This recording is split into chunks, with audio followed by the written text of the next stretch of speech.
Apresentação de Jesus no templo. José e Maria eram descendência judaica, pelo que se observavam os costumes desta nação. Tendo Jesus a idade de 6 semanas, foi apresentado ao Senhor no templo de Jerusalém. Fundava-se a prática numa lei que Deus havia dado a Israel, e Jesus não havia de constituir-se em exceção no tocante das exigências dessa lei. Ele, filho de Deus e príncipe do céu, deveria proclamar pelo exemplo e o dever da obediência.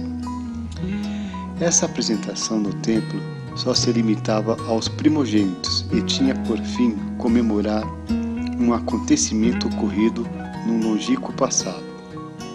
Quando os filhos de Israel gemiam na servidão do Egito, Deus lhe enviou Moisés, a fim de libertá-los.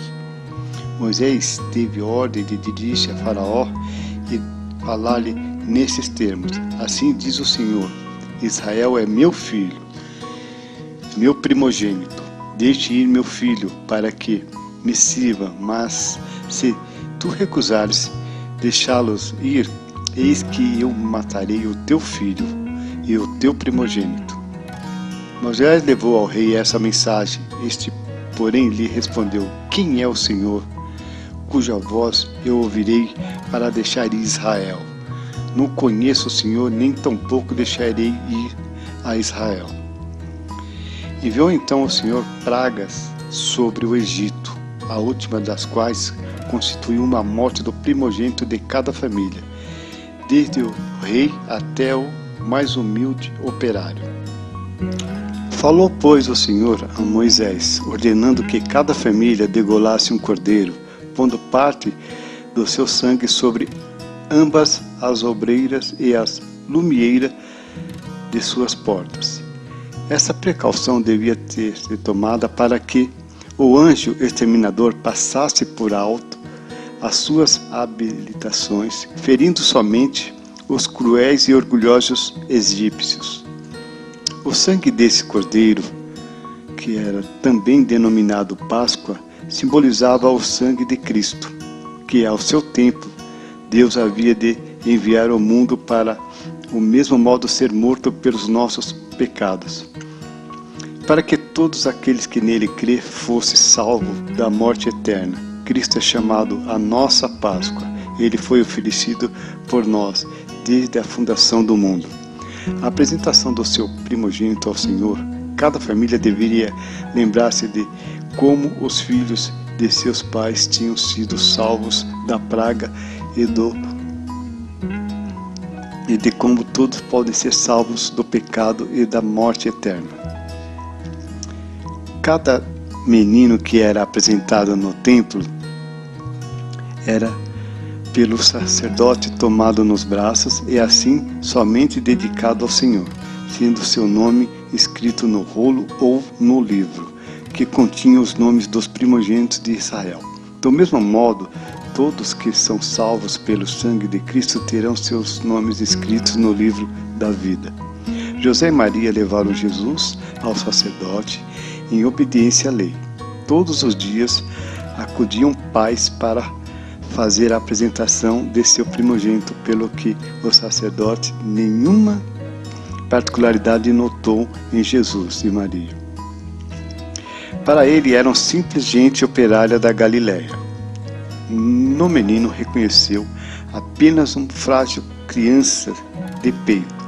Longe estava de adivinhar nele o Salvador do mundo, o sacerdote do santuário celestial. Entretanto, podia tê-lo sabido. Se tivesse estado em boas relações com Deus, ele lhe teria revelado.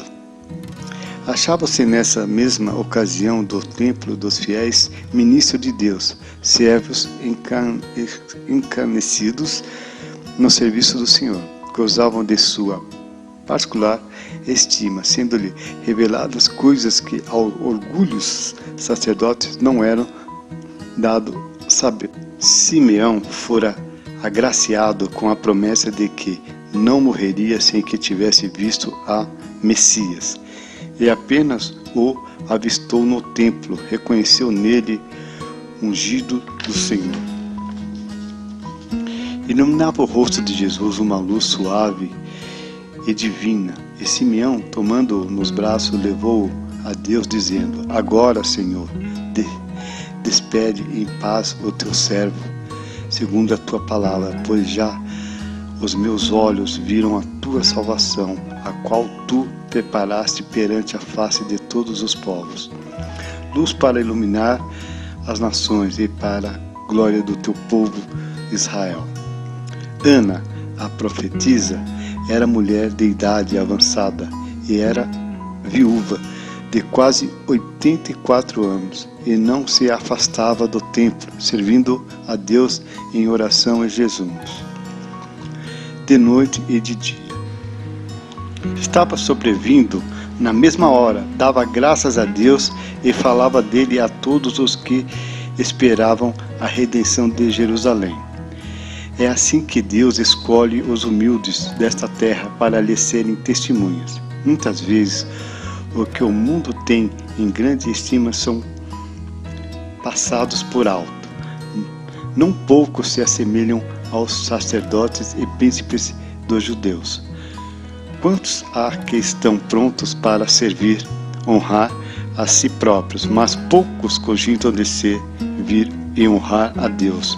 Por isso Deus não pode servir-se de tais pessoas como anunciar a outros seu amor e misericórdia.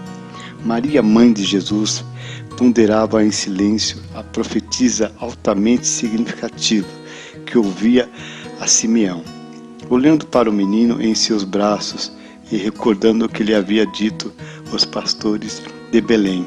Seu coração transbordou da grata alegria e de viva esperança. As palavras de Simeão invocavam à sua memória a profetisa de Isaías. Sabe que era a Jesus que se referiam essas maravilhosas palavras. O povo que anda em trevas viu uma grande luz, e sobre os que habitavam na região da sombra da morte resplandeceram a luz, porque um menino nasceu, um filho nos deu, e o principado está sobre os seus ombros, e seu nome será Maravilhoso, Conselheiro, Deus Forte, Pai da Eternidade, Príncipe da Paz.